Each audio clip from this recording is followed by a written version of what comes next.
The gentle morning sunlight streams through the window, softly illuminating my face. As usual, I wake up before the alarm clock rings.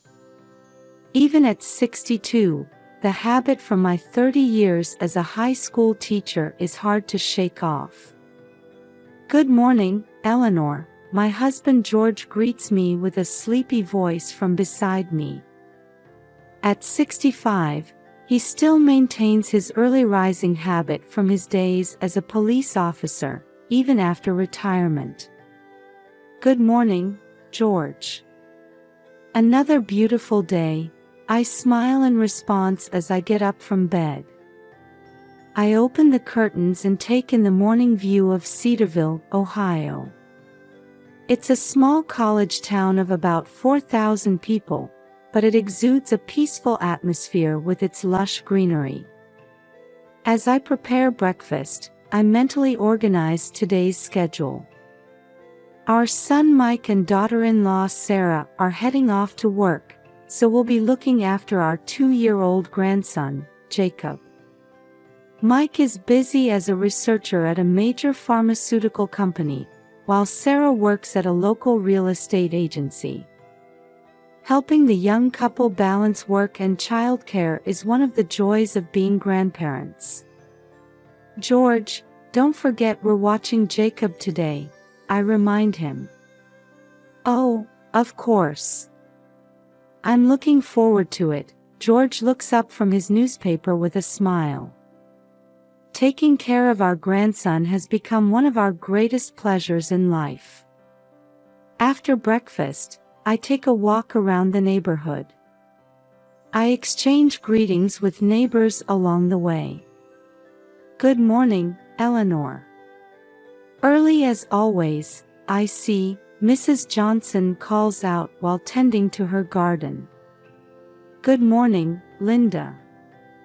"Your garden looks lovely," I reply. "Thank you. I'm planning to sell some of these flowers at the church bazaar," she says. It's moments like these that remind me of the strong sense of community here. We've lived in Cedarville for over 40 years, and this warm community has become our cherished home.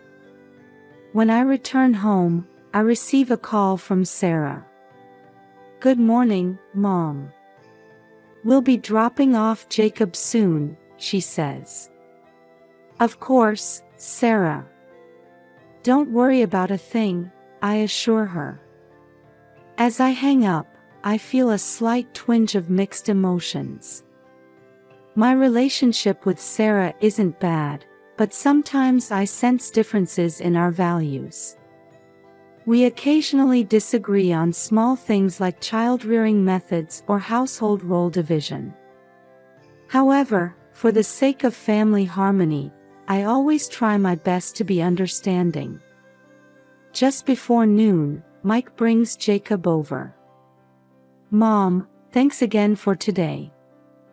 We'll pick him up in the evening," he says. "All right, Mike. Take care," I reply. As I embrace Jacob, I feel warmth spread through my heart at my young grandson's innocent smile. "Grandma." Jacob laughs gleefully, throwing his arms around my neck. In the afternoon, while playing with Jacob in the garden, some neighborhood children join us. The sound of children's laughter fills the air, creating a peaceful atmosphere. "Eleanor, how about some tea?" George calls from the porch. "Thank you, George," I reply gratefully. We sit on the porch, watching our grandson and the neighborhood children play, enjoying a tranquil moment together. Our retirement life is filled with these small moments of happiness. In the evening, when Mike comes to pick up Jacob, he looks a bit tired. "What's wrong, Mike? Is something bothering you?" I ask, concerned. "Oh, it's nothing, Mom.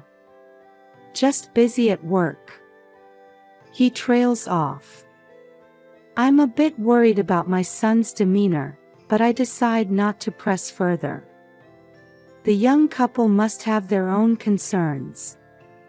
As I lie in bed that night, I reflect on the day. Even in our peaceful daily life, I sense small worries and changes affecting each family member. I wonder what tomorrow will bring as I quietly close my eyes. After finishing my morning routine, I was waiting in the living room for Jacob to arrive. Mike's tired appearance yesterday was still on my mind, and I thought I'd try to have a more detailed conversation with him today. Outside the window, the soft early summer sunlight gently illuminated the streets of Cedarville. Suddenly, the doorbell rang. Looking at the clock, I realized it was too early for Mike to arrive. I wonder who that could be, I thought as I headed towards the door. When I opened the door, 2 police officers were standing there. One was a man in his 50s, and the other was a younger woman in her 30s. They were both in uniform, but something felt off. "Good morning, Mrs. Thompson. We're here to discuss a matter with you," the older officer said. "Yes, what can I help you with?" I asked, feeling a bit tense. "Can we talk inside?" the young female officer asked. There was a hint of urgency in her voice that I found unsettling. I led them into the living room. As I gestured for them to sit on the sofa, they settled down with a somewhat uneasy air. "We're here on a rather delicate matter," the older officer began. His expression was grave. "What's happened?" I asked, feeling anxious. "An arrest warrant has been issued for your grandson, Jacob Thompson." The moment I heard those words, my mind went blank. "What? What did you say?" My voice rose involuntarily. Surely there must be some mistake. "Jacob is only 2 years old," I said, desperately trying to make sense of the situation. The older officer cleared his throat and said, "We understand that this is an unusual situation. However, we have our orders." Confusion and questions were swirling in my mind. An arrest warrant for a 2-year-old child. How could that be possible? Even when George was in the police force, I'd never heard of anything like this. What exactly is he being charged with? I asked, trying to maintain my composure. The young female officer answered, "We can't disclose the details, but we have information suggesting involvement in a serious economic crime." Hearing those words, I became even more bewildered. A 2-year-old child involved in an economic crime. It made absolutely no sense. This must be a mistake. Jacob is truly just a 2-year-old child. He can't even count money by himself, let alone commit an economic crime, I explained desperately. The 2 officers exchanged glances. I sensed something akin to nervousness in their demeanor. "Mrs. Thompson, we understand the unusual nature of this situation. However, we have orders from above." The older officer began, but the younger one interjected. "Actually, there is a way to resolve this situation," she said. I listened intently. "If you pay bail, we won't need to take Jacob into custody," the young officer explained. "Bail? How much?" I asked, trying to maintain my composure despite my agitation. $100,000. I gasped when I heard the amount. $100,000. Such a large sum, I couldn't possibly. We can arrange for installments. $30,000 now, and the rest can be paid later, the older officer quickly added. The feeling that something was very wrong grew stronger within me. Police procedures couldn't possibly be this simple. And the behavior of these two officers was strange.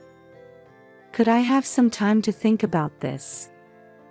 I'd like to consult with my husband, I said, trying to buy some time. The two officers visibly tensed. But this is an urgent matter. I understand. But we're talking about a large sum of money. I need a little time, I said firmly.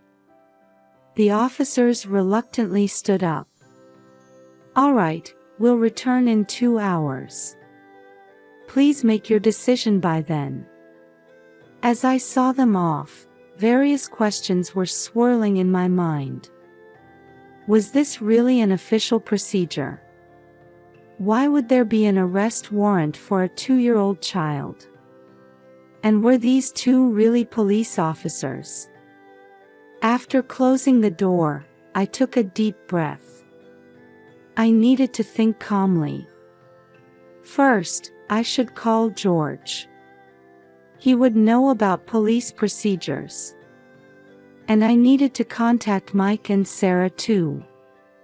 As I reached for the phone, I felt a sense of unease along with a premonition that something big was about to happen. I let out a deep sigh as I hung up the phone. My conversation with George had made the abnormality of this situation even clearer. Eleanor, listen carefully, George's voice had maintained its usual calm. First of all, it's almost impossible for an arrest warrant to be issued for a 2-year-old child. Also, the police would never directly demand bail money. This is most likely a scam. Recalling George's words, I started jotting down notes. I listed the suspicious points about the two individuals posing as police officers, the slight oddity in their uniforms, their nervous behavior, their demand for immediate bail payment. As I wrote each point down, it became increasingly clear how many suspicious elements there were. Looking out the window, I saw Mrs. Johnson working in her garden. She might have noticed something. I went out to the garden and called out to her over the fence. Linda, do you have a moment? What is it, Eleanor? Is something worrying you? Mrs. Johnson approached, taking off her soil-covered gloves. I briefly explained the situation. Mrs. Johnson's expression changed to one of surprise and concern. Oh my, what a terrible thing. She frowned. Come to think of it, I did see an unfamiliar car parked earlier. It looked like a police car, but something seemed off about it. My heart raced at this information. What kind of car was it? Mrs. Johnson provided me with details. The make, color, even part of the license plate number. I hurriedly wrote it all down. Thank you, Linda. This is very helpful. Back in the house, I tried calling Mike. But there was no answer. I left several messages on his voicemail, but received no response. Anxiety spread through my chest. Next, I tried calling Sarah, and she answered immediately. What is it, Mom? There was an odd uneasiness in Sarah's voice. Sarah, something serious has happened. It's about Jacob. As I began to explain the situation, Sarah's reaction was strange. Rather than surprise or concern, I sensed something more like panic. I see. But Mom, shouldn't you just do what the police say? I felt uneasy about those words. The normal Sarah would have been much more agitated. Sarah, do you know something about this? No. Nothing. Her voice was trembling. Sorry, Mom. I'm at work right now. I'll call you back later. The call ended. Various questions swirled in my head. Sarah's behavior was clearly unusual. Was she hiding something? Looking at the clock, I realized it was almost time for the fake officers to return. I hurriedly began my preparations. I went over the response methods George had taught me and prepared to gather evidence. I slipped a small voice recorder into my pocket and made sure my phone camera was ready. The doorbell rang. I took a deep breath and headed for the door. In my mind, I organized all the information I had gathered. The suspicious points about the fake officers, Mrs. Johnson's testimony, Sarah's strange reaction. Before opening the door, I steeled my resolve. I had to unravel this mystery and protect my family. For the sake of my grandson Jacob, and for the truth. As I placed my hand on the doorknob, I whispered quietly, "Now, let's reveal the truth." When I opened the door, the two fake officers were standing there as expected. "Mrs. Thompson, have you made your decision?" the older man asked, unable to hide his impatience. Maintaining a facade of calm, I replied, "Yes, I've thought it over. But could you please show me the official warrant?" The two visibly flustered, exchanging glances. "Well, that's..." the younger woman stammered. "And I'd like to see your police badges as well," I said firmly. "We apologize, but we didn't bring them today." "I see. In that case, let me call the station to confirm," I said, reaching for my smartphone. The two panicked. No, that won't be necessary," the older man hurriedly tried to stop me. We'll be leaving now." With that, they hastily departed.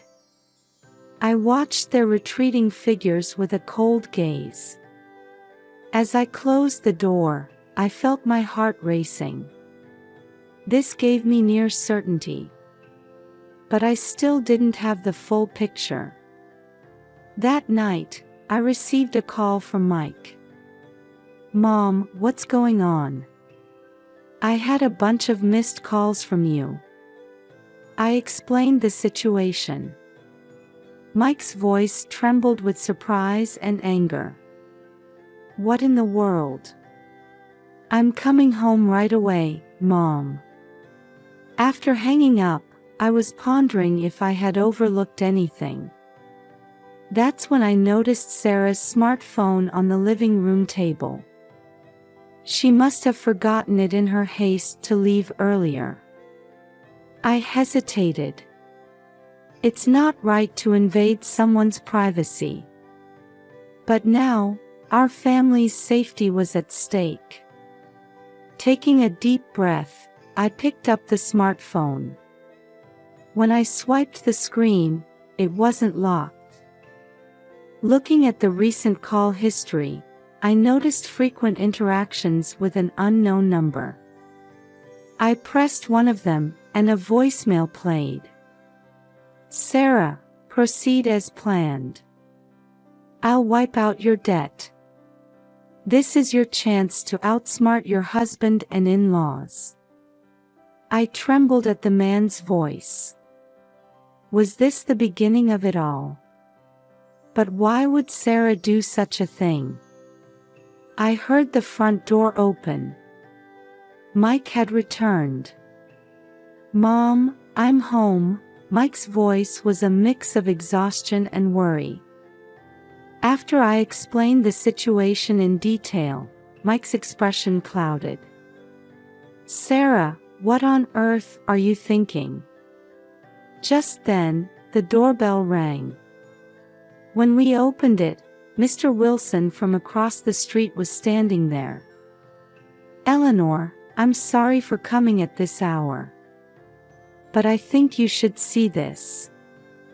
What he handed over was footage from a security camera. It showed the fake officers in a secret meeting with Sarah. I thought this looked strange, so I checked it out. Don't you think this is odd? We were speechless. The evidence was clear. At that moment, the front door opened, and Sarah walked in. Her expression froze. "Sarah, can you explain this?" Mike's voice was low, controlled. Sarah collapsed to the floor. "I'm sorry. I'll tell you everything." Her confession began. She revealed her gambling addiction and the massive debt she had accumulated. She spoke of her struggling marriage and her jealousy over Mike's dependence on his parents. Finally, she admitted to being coerced into this scheme by debt collectors who were threatening her. "But I didn't really want to do it. Deceiving my family." Sarah's voice trembled. Mike let out a deep sigh. "Why didn't you talk to me? We could have solved this together." I watched the two of them with mixed emotions. Anger and sadness, but also a bit of relief. At least now, the truth was out in the open. "Well, let's report this to the police," I said quietly. "The real police, this time." With those words, the atmosphere in the room seemed to lighten a bit. A long night was coming to an end. Difficult times lay ahead, no doubt. But now that we knew the truth, we could surely overcome this trial as a family. Looking out the window, I could see the first light of dawn peeking through. It was the start of a new day. And the beginning of a new chapter for our family. As the morning sun began to softly illuminate the room, we heard the sound of police sirens approaching. The real police had arrived. We went out to the front door to greet them. "Thompson family, we apologize for the delay," Detective Johnson, a veteran officer, addressed us. "Please tell us the details of what happened." We took turns explaining the events of the past few days. Sarah's confession, Mr. Wilson's security camera footage, and the actions of the fake police officers. Detective Johnson listened intently with a serious expression. "I see, I understand the situation now," the detective nodded. "Actually, we've been seeing an increase in these types of scams recently. The perpetrators try to exploit family bonds to fraudulently obtain money. In this case, they targeted a 2-year-old child."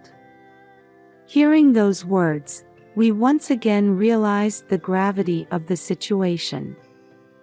The unrealistic scenario of an arrest warrant for 2-year-old Jacob was a trap designed to cloud our judgment.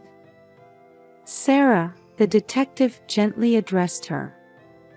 "Your cooperation will be key to solving this case. Can you help us catch the culprits?"